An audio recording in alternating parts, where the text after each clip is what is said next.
Hi, I'm Scott Martin from Bonsai Matsu, and this is the Bonsai Stuff podcast. Thanks for tuning in.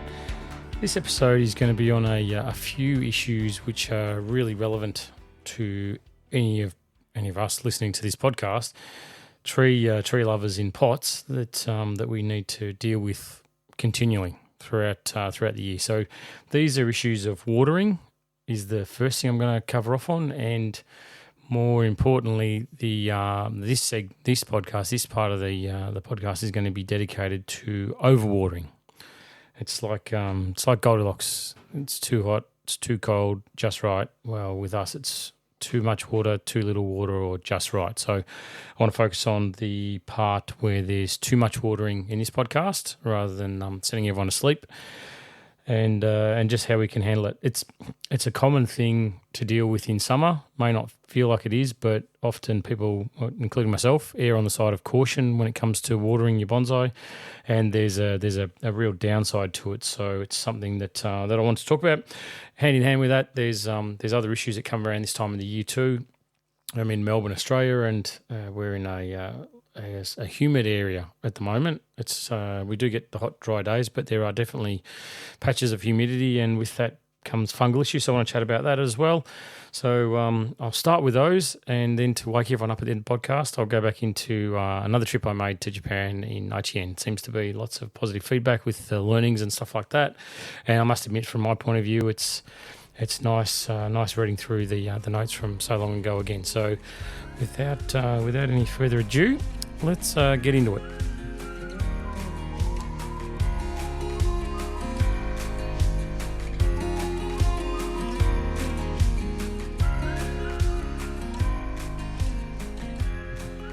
One of the most important facets of keeping bonsai, as far as I'm concerned, is having a absolute solid, rock solid understanding of transpiration, which is the flow of water through our trees, through our bonsai, from their roots up along the trunk, out along the branches, getting to the foliage, leaf, needle, whatever it is, and then evaporating out. And the vast majority of water that flows through the plant, through our bonsai, is lost through evaporation. So there's this during these periods of transpiration, there's a lot of water flowing through there, and it's really important for us to get watering right. And if you'll remember from the last couple of podcasts where I talked about one of the biggest tips that I was given when I was in Osaka by Mr. Fujikawa was watering. And it sounds so simple and sounds so easy, but it's not. It's really, really tough. And I've just been out walking around my plants. Got nice warm weather here, right smack at the last bit of our summer period, and we're getting a nice burst of some warm weather flowing down, which is great, really nice. Nice to have some sunshine, and have shorts on and thongs walking around out in the garden, which is lovely. But there's a downside to that when it comes to your bonsai, and with so many in the garden, they can't be moved. And if I rely on using an automated watering system, it's a one-size-fits-all type scenario, then there's definitely an impact on that. And I've just been walking around the garden now, had a walk around, had a look, and was checking moisture levels in different trees, and they're all chalk and cheese, almost tree to tree. One's bone dry on the bench, the one next to it is sopping wet, the one beside that is just right, and it's really tough to get that general one-size-fits-all watering system to work accurately. And I tend not to rely solely on these automated systems or sprinkler systems of any kind, because they do this. They overwater or they underwater, and you can try as hard as you want, but the tree that's possibly bone dry today, you up the watering level on that, put a few more drippers on it, compensate for it, then maybe in a week's time it's being overwatered again because the tree's not transpiring to the rate that it was. And that's why it's really super important to be able to walk around and front your trees and look at them and assess them every single day, once, twice, as many times as you can, especially during these periods of heat. When we get some strong winds that come from the north for us, that generally tends to be a dry wind, and it tends to evaporate the water that's available for transpiration to for the tree to take up, to go through the transpiration process to not be available anymore. So not only have I got a tree which is possibly taking up more water today than what it was yesterday, but there's now less water available because of evaporation, because of environmental factors. So putting that all together, I wanted to focus in this episode of the podcast about overwatering, because it's a really common thing to see where you err on the side of caution and you put more water than what's needed for the tree to take up, for the bonsai to take up, and then there's a downside to it. I definitely err on the side of caution. I definitely allow for more water to be pumped through the bonsai than what I normally would, and I get contact from a lot of customers reaching out saying, "Geez, I don't know what's going wrong with this tree. I'm watering it like crazy. I've used the moisture meter. It's showing it's right, but I just don't know." And when you have a look at it, one of the symptoms, or one of the telltales for overwatering is going to be that it's starting to yellow, the leaves. Foliage is starting to droop, so it's starting to look a bit faded in the greenery. Starts to dull down a little bit as well, and the leaf may start to fall off the tree, which we'll start to see in lower, weaker areas of the bonsai predominantly. But you will see definitely leaves falling off. That's a real telltale to me that there's a case of overwatering starting to happen on that bonsai. It basically boils down to the soil being too wet, and the bonsai cannot take up any more than what it possibly is at the moment. So it's, for want of a better word, without being dramatic, it's starting to drown, and it's starting to slowly show you that there's something starting to happen with it. And then it can be corrected when it hasn't got too bad, and that's the real positive out of this. And it's something that I suppose what I want to talk about is because as I walk through my trees, I'd have a look at a few of my maples and I go, yeah, that one's definitely got too much water. There's leaves starting to yellow. There's a few that have fallen off. It's not normal this time of year for that sort of thing to be happening, and it's something that I need to correct. So I want to run through some of the core correctional activities that I use when it comes to a tree that's been overwatering.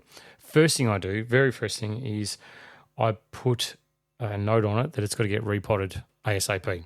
So as soon as I get to my repotting season, that's one of the trees. It's a must. If it's starting to get soggy and be clogged up, there's something wrong in the soil area in the pot of the bonsai, and I need to correct it. So regardless of what I do temporarily to fix it, it's only a short-term fix, and I need to focus on the longer-term correctional activity, which is going to be primarily for me repotting.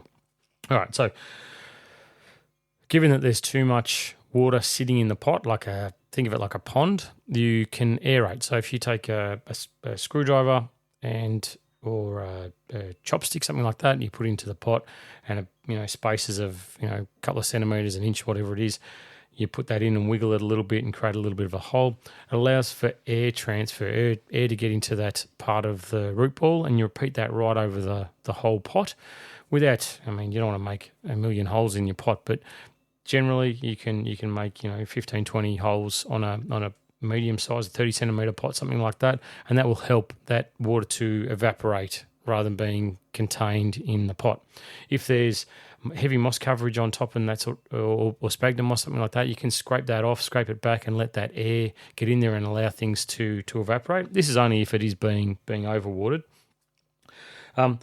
The third thing I would do would be to check the drainage holes on the pot to make sure that they're not blocked. There may be some kind of matter around the base there, or roots could be coming out of it and it could have blocked up. So it's actually every time you water, you're just filling back up the pond again and soaking it down. So I'd check the drainage holes on the pot. I'd move the tree to a more open position because I think airflow is really good for them to help with that evaporation side of things. So normally for me, my experience is that trees that are more sheltered, trees that are in positions of protection a lot more, they're the ones that I generally tend to see overwatering as a real issue as opposed to my trees that are in a more open area where they're getting a lot of sun, a lot of airflow around them. That water's evaporating out. The tree's taking what it needs, but there's nothing left around sitting, soaking in the pot and doing this damage to the tree. It's staying too wet. So then I would change my watering habits for that tree. I would definitely get away from any automated system I was using, and I would make it that it's one that I manually water.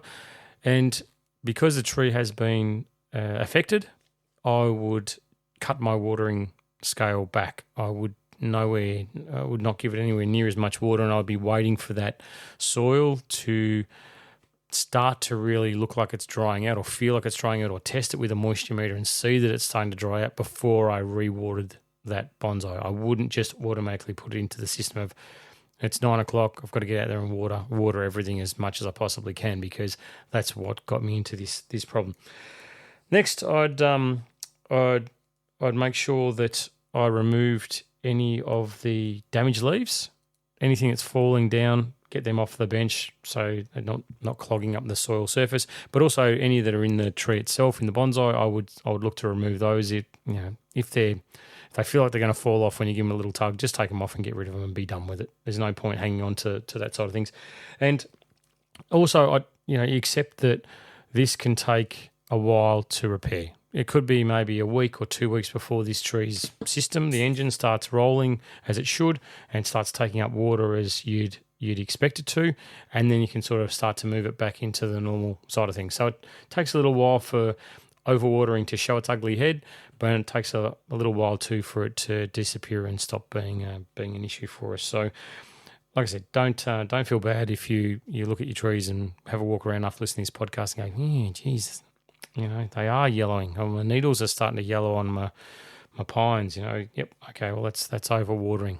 What can I do about it? Some simple things. So just follow through, aerate, change position, adjust your watering habits, check that the drainage holes aren't blocked, and change things. So that's enough for that part of the podcast. And next week we're going to talk about underwatering, which is equally just as bad, but I think that overwatering maybe gets skimmed over in summer because it's like, I'd rather err on the side of caution. And I know my advice is to people, if you don't know if you're underwatering, you're better off overwatering, but there's definitely a downside to it. And it's like with everything with bonsai, there's always a cost to these things. If you don't do it to perfection, then there's a downside. So overwatering, we're all going to feel it. There's definitely stuff we can do about it.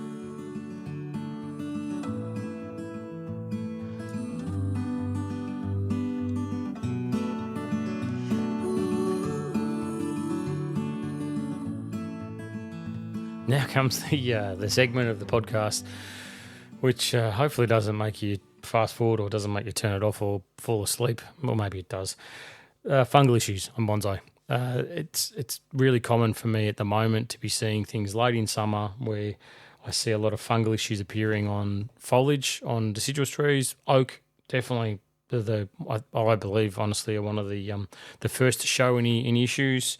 Seen quite a few lately, and it's just one of those things that I suppose I wanted to cover off on the podcast to say it's not the end of the world getting powdery mildew on your leaves, but it's a sign that things could be improved. If you break down and look at powdery mildew and say, oh well, it's not going to do too much damage. Yeah, probably won't do any damage, but everything that is negative to your bonsai comes at a cost.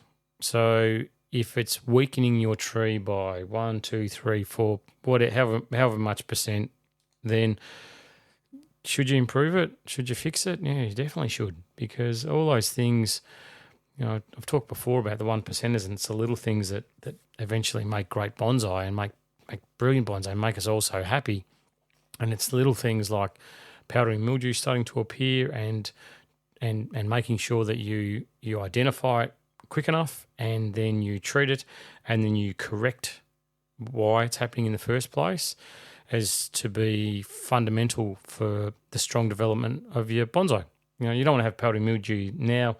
Next thing, suddenly spring gets here and you don't get as much growth as what you expect. You start chasing your tail going round and round in circles, and it's like, well, why did that happen? Why didn't I get what I expected? Last year I had a lot, this year I had none. Well, it could be that the powdery mildew that's come along, fungal issue may have had an impact that possibly has set the tree back a little bit. It'll still advance, it'll still take its step forward, but maybe not at the same rate as what you were hoping or you were expecting. And that's honest to goodness what I believe about these fungal issues, especially when you can do your research on them and see it's no long term damage. You might find that people can be allergic to it, so be careful, don't touch it, whatever. That's fine. But my approach to any of these things is if there's a way that I can treat and correct why it's happened, then I'll definitely 100% do it as quickly as I possibly can. I won't let it sit there and fester and go, oh, well, that's just the nature of the beast. That's just the way these things are, because it's not. It shouldn't be anyway. So the main thing, how I would look after something as simple like a powdery mildew, it's a whitening powder on the leaves, is I'd be spraying with a fungicide. Sorry to everyone who doesn't believe in those things. There are natural alternatives, which I'm sure you can look up and I'll hear about. But for me, I treat them with a fungicide. And second thing is, this is the most important part about it, is I look to correct it, and it's 99.9% of the time environmentally caused, where it could be the position of the tree. We just talked about overwatering, and that obviously leads to a humid environment, which is really common for those that are a bit cautious during summer with their watering. Overwatering, humid environment, perfect situation where a tree's protected and possibly doesn't get as much airflow and circulation around it as what it probably should. And it creates a breeding ground for these fungal issues to just hit land and just take off. So if you've got, I've found with my personal case, when I get powdery mildew, if I jump up and have a look over the neighbour's fence, there'll be a veggie garden on the other side that's got something in it that's absolutely covered head to toe. So I'm in a position where I'm on a hiding to nothing, because there's these fungal spores floating around heavily in my area, and I rather than getting upset about it, I just make myself more aware of it. So when I am looking at trees that are more prone to these things, like I said, my oaks, I'll put them in a position where they're as far away from that area as possible, and also where they can get as much airflow as possible. So the most open part of my yard, I'll put them into that environment, because by now, late summer, leaves have hardened off, everything's hunky-dory. You shouldn't be getting too much new growth just yet. So it's as these leaves get older, the fungal spores come in and do their thing. So if you put it in a nice open environment, keep an eye on it, put it down so the trees, well and truly foliage is at eye level. So as you walk past, you can have a quick look at this thing and identify it straight away as soon as it gets there. As soon as you see it, treat it, and, just keep an eye on it. It would be nice if you do know your neighbours, if you can say, hey, listen, pull that thing out and put it in the bin, get rid of it. But that's often not going to be the case. But like I said, it's not. I don't think that some of the fungal issues are a real problem. But for me, something like a mild one, like this powdery mildew, and this is the part where you're probably going to fall asleep about now. But with powdery mildew, I see it as the door's now open for other fungal issues to come in there. And if something more serious and sinister lands and comes into the tree's environment, to my bonsai's environment, that may not present itself as quickly or as easily as what powdery mildew does, then I've got real problems coming up somewhere down the track. So this canary in the cage, the powdery mildew, is, for me, it's a real eye-opener, awakening step for me to go, listen, it's around. This is the time. You've got to take care. You're in an environment where these things are going to start spreading quite fast. Get on the front foot. All right, what do? Look at the environment. Have you cleared away all the leaf litter from around the benches? Have the trees been given a nice cutback and been opened up to allow more airflow in there? Are they in an environment where they're getting good circulation, or is there surrounding shrubbery or trees or anything like that that's maybe grown over the summer period and is having or the spring period and having an impact now on that environment where those particular bonsai are spending their days? And I just do the general housekeeping that I can do, and then I get onto fungicides and I treat them as I deem fit, which is what all of us have to do. You can, like I said, get onto the natural stuff, but my advice is do something. Don't just leave it, and don't brush it away saying it's nothing, because it's not. It's something that we need to fix it.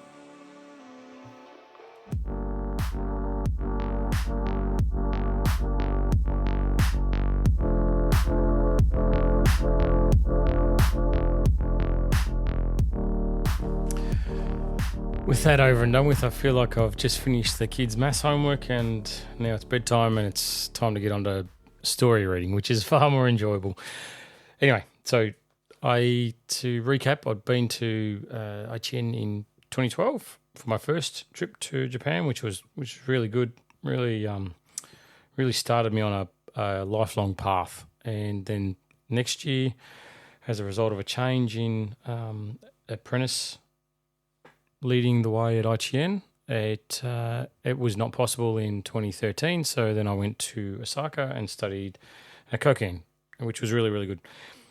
Then, as luck would have it, I was back in touch with Aichi-en in 2014, and at that point there was a changeover, and the fella Juan Andreas, who I'd originally spent time with in 2012 at Aichi-en, was back as the apprentice, head apprentice at Aichi-en.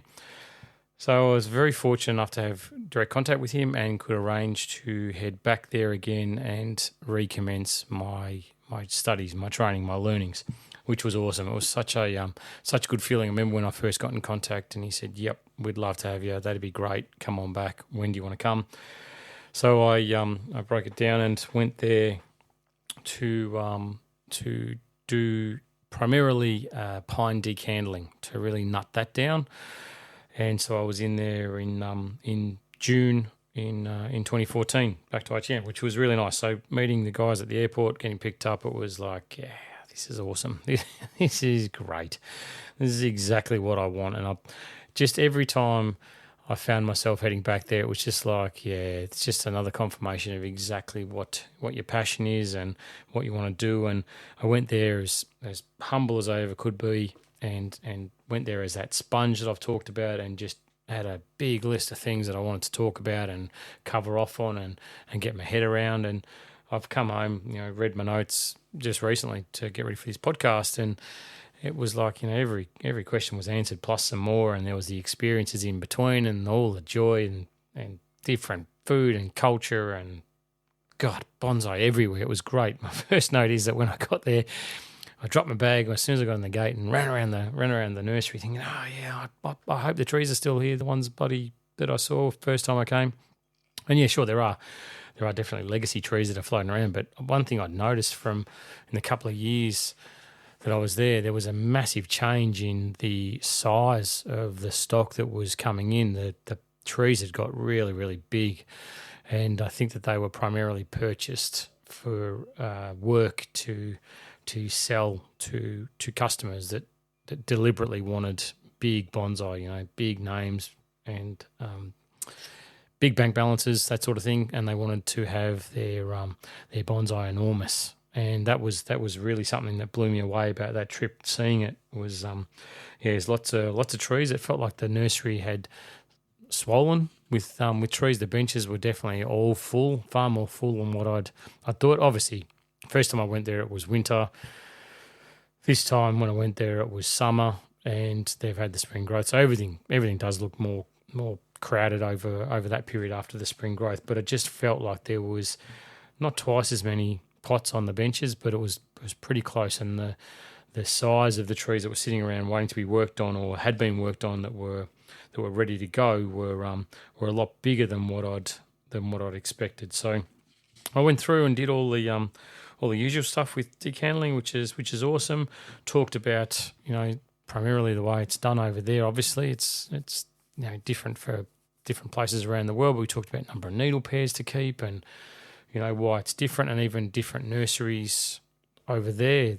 Aichi-en does a different needle count when they're decandling to what Aichi-en does, and that's just the way that they do things. And it's another one of those confirmations that bonsai is about a path and about consistency and repeatability, and making sure that when you do something, you know what's going to happen. And you shouldn't simply blindly follow a path without expecting something at the other end to come out of it. So, black pine decandling is one of those things that I'm sure a lot of people know about by now, and should have your heads wrapped around. If you don't, shoot me a message via the socials, and I'll chat your ear off. I'll send you back to sleep talking about decandling, because it's something which is essential to what I do. But anyway, I learnt about a thing called shotgun decandling, which sounds really cool.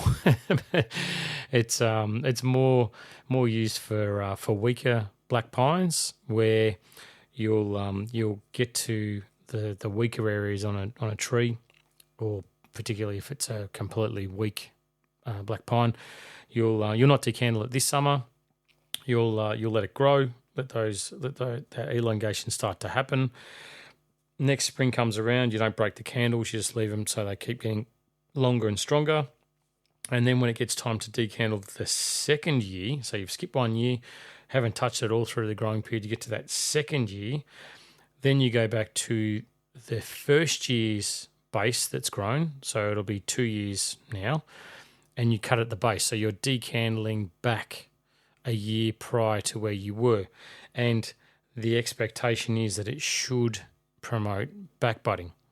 It should. So it's not guaranteed. It's a last ditch effort to try and force a pine to push buds further back on the branch, as opposed to having that branch continue to get longer and longer and longer and eventually have to be removed. So you want to make sure that you leave lots of needles, because the needles where the pine's going to generate its strength, and that's why the tip isn't broken in spring, because you really want strength. The strength of the pine encourages the back budding. So there you go. Shotgun decandling was something that I picked up on that trip. There was lots more about, which is really interesting. I think every trip that I had, a lot of talk was about flow and movement. And this time when I went back to Aichi-en, there was a range of new apprentices there as well. Fell from England, fell from America, and it was really nice to get different perspectives on and chat about different things. It's really nice to talk cricket with a fella from England and just have a good old yarn about different things. But it was important looking and studying styles, and directional flow and movement became a real core to everything about good bonsai structure and design, and that flowed through every trip. And I've got picture. I reckon I could go back through all of my notebooks and look at the pictures when it comes to the movement and flow side of things, and I could pretty much put them all together and go, yep, it was the same consistent message from now 2 different nurseries on 3 different trips from a range of different people, all talking about the same thing, that you've got to have intent with your flow and your movement, and make sure that you're very clear on what you want to achieve with your tree. And that all stems back obviously to the horticultural side of things, which I'm not going to delve into again. But yeah, there was lots of different things that I got to do that trip with decandling, which was great, because it's one of those things from where I'd finished my first trip till now, I'd put a lot of hours in, like a lot of time perfecting things and really honing my skills and really putting my back into it to get myself to this level where I could walk in and, I'm nowhere near the level of the apprentices that were there. I'm not saying that, but I wanted to hold my own.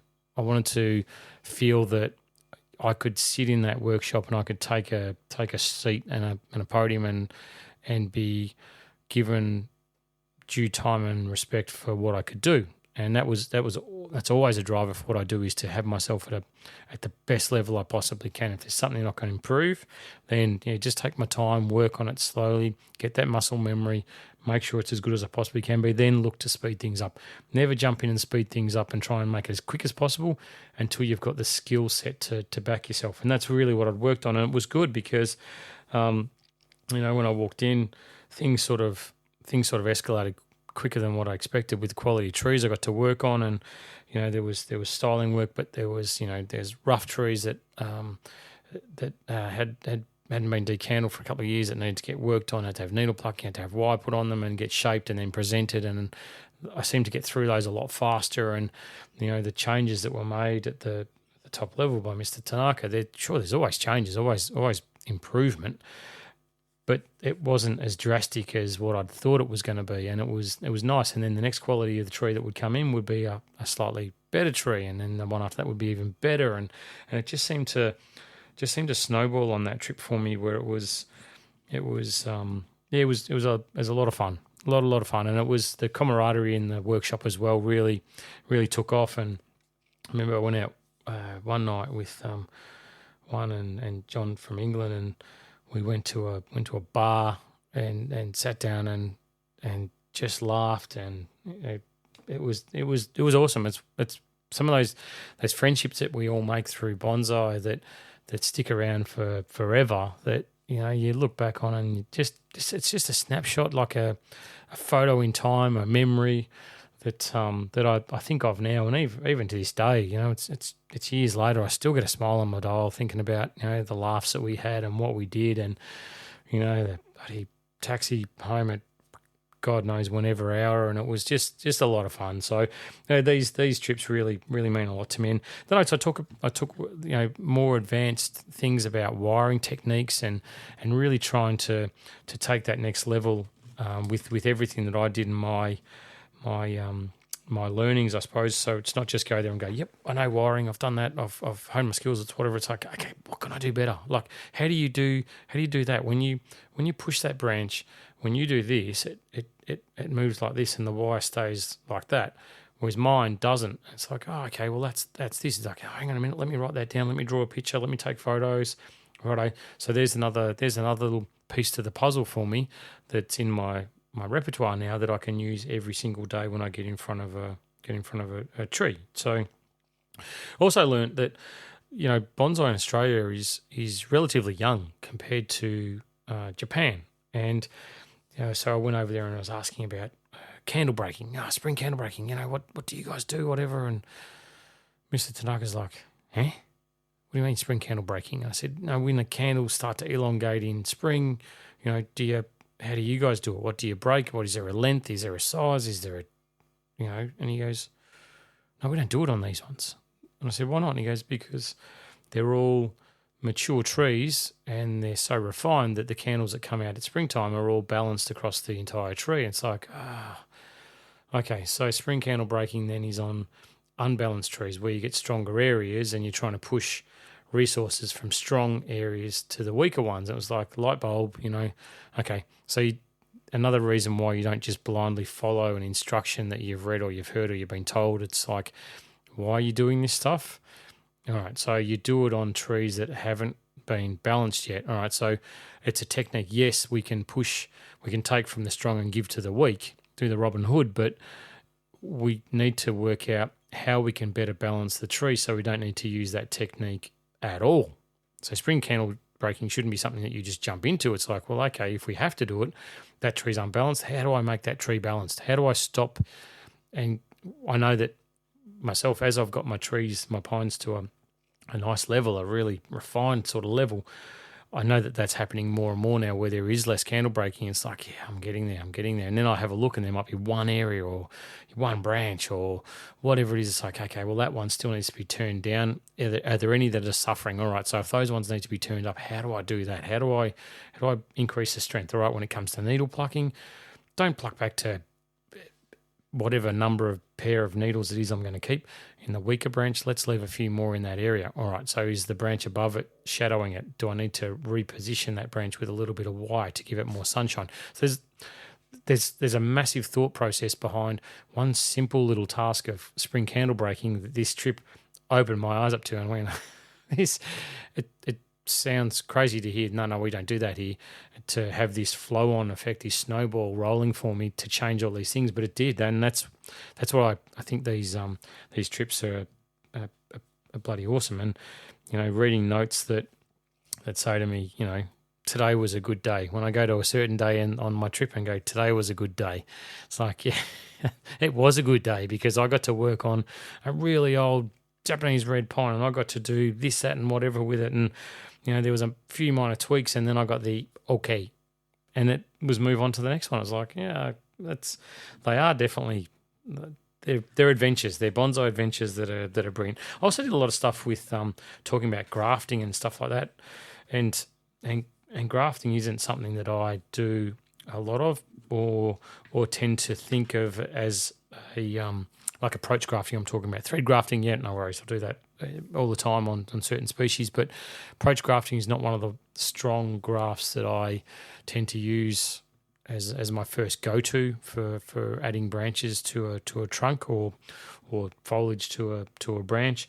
It's not my task, but we did a hell of a lot of that, which is really nice. It's something that you can sort of add to your repertoire and work on. And the big takeaway from that for me was that, you know, when you're doing grafting, if you do one or two and they both fail, well, it's the exercise has failed. If you do 30 or 40 and 5 or 10 make it, you've done really well. It's been successful.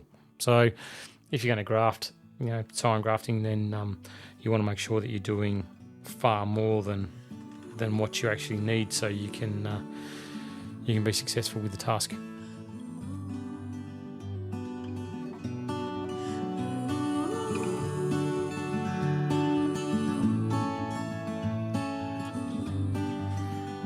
So the last couple of things I'll talk about in this podcast for this particular trip, I think it'll continue on because there's a lot that I got picked up that I think will be interesting little stories. But one of the one of the things that I got my head around was it's when you're in an environment that's perfect, right? And I would consider Aichi-en to be damn near perfect, absolutely perfect. It's really easy to do the tasks and be successful because I'm talking about decandling on pines now and needle plucking and all that sort of stuff, because there's so much hard work being done, meticulous work to a really high quality before that point. So when you come in and you do one of these trips and you just do decandling, it's like, wow, you know, you can pat yourself on the back as much as you want, but you really all you've done is just close your scissors. You've done nothing more than that. Yeah, sure, I refined my skills and techniques and learnt the whole process and blah, blah, blah. But really, it was an eye-opening experience for me when I suddenly got taken to another garden off-site where they have stock that's maybe in development or weaker stock that's been allowed to rest. And, you know, I get a tree that I got a black pine that had been not touched for a very, very long period of time because it had been super weak. And it took me back that, you know, suddenly time in bonsai, there's no way of speeding things up. There's no way of accelerating things to achieve an end purpose quickly. You know, you see it all the time on different platforms, or people asking questions. Oh, what's the fastest growing stock that I can get? Or how do you quickly develop this? And it's like now with hindsight, I'm sure I asked all those questions when I was young bonsai as well, but these days I look at it and think there is no way. There's no shortcut. And anyone tells you that there is, well, they're not right. They're definitely not right. There's the right way and there's the wrong way. And these shortcuts or this fast tracking of things might seem like it's the right thing at the start when you're first doing things, but it's not the right way to do things longer term. And this trip sort of showed it to me when I walked into this yard and there was just stock sitting there. And I looked at it and went, wow, how long's that been here for? Oh, this one's 3 years, that's 5 years, that's 6 years, that's 2 years, that one's just been put in here. And you look and you go, that looks okay. It's like, no, this is what's wrong with it. And this is what we need to improve. So to help improve the trees, we put them into a different area and we treat them differently. They don't just get lumped into the routine maintenance of the other bonsais that are in the nursery. They get treated differently. It's like, oh, okay, so how do you build the strength on the trees? All right, well, generally you let them grow.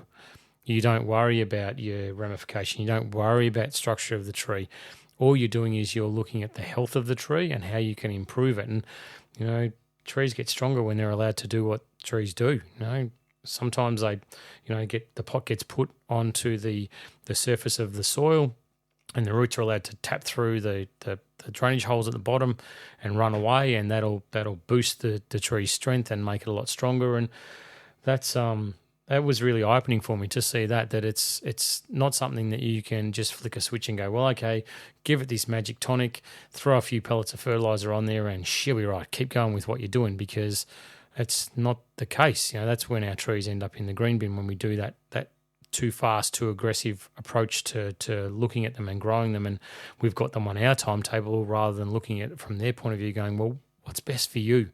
What will make you as a bonsai stronger and at your peak, at your absolute peak of where you should be and where you need to be for me to take you to the next level? And seeing this yard, what might look like just trees chucked on the ground, when you start digging through and looking at it, it was another light bulb moment for me, going, really, I've got to change the way that I look after my trees. And when I do these assessments on them, it's okay, well, if I've got doubts, then just stop a minute, because 12 months isn't that long.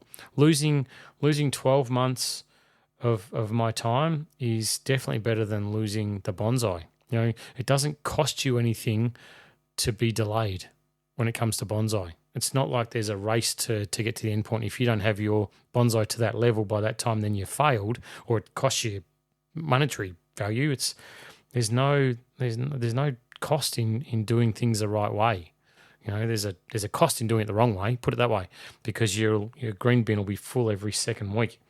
So that was definitely one of the things that I picked up then, and it's something, like I said, I pass on now and I talk about, and I leave it to individuals to whether they still proceed with what they want to do with their trees. But my advice is, if it's crook, if there's something not right with the tree, if there's any doubt in your mind, then you've just got to hit the pause button for a minute and go, well, okay, change tactic. I'm not focusing on branch structure. I'm not focusing on the apex development. I'm focusing purely now on tree health, on bonsai health.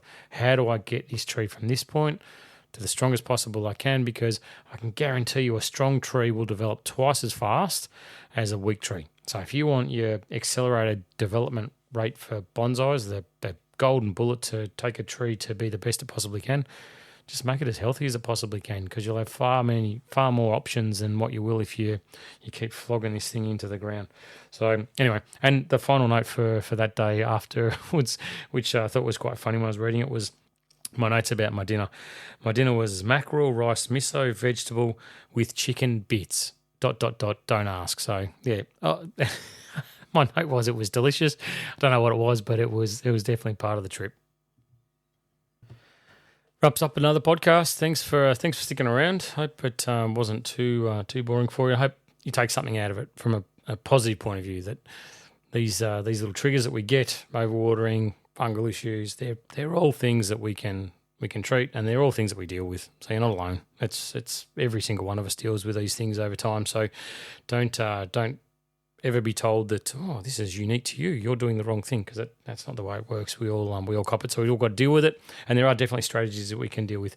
It's nice talking about Aichi-en for my third trip to Japan, because it's a very fond memory for me. And next podcast, he's going to have some information about going to work at a customer's house on different trees, and that was a really good experience as well. So I'll save that one for next time, because I've rambled on long enough and don't want to keep you guys and gals waiting. So thanks for sticking around. Stay in touch via the socials. I do, honest to God, I know I say it every time, but I really do appreciate it, and they come through thick and fast. Hope everyone's enjoying their bonsai at the moment, no matter where you are around the world, because it is a lovely time. Every day I go out there, I feel like I'm blessed to have the trees in front of me and have them all developing quite nicely. So make sure you keep up your cutting, keep up your fertilising, watch your watering, and make sure you keep an eye out for those dynamic pests and fungal issues that we all tend to come across. And until next time, happy bonsai.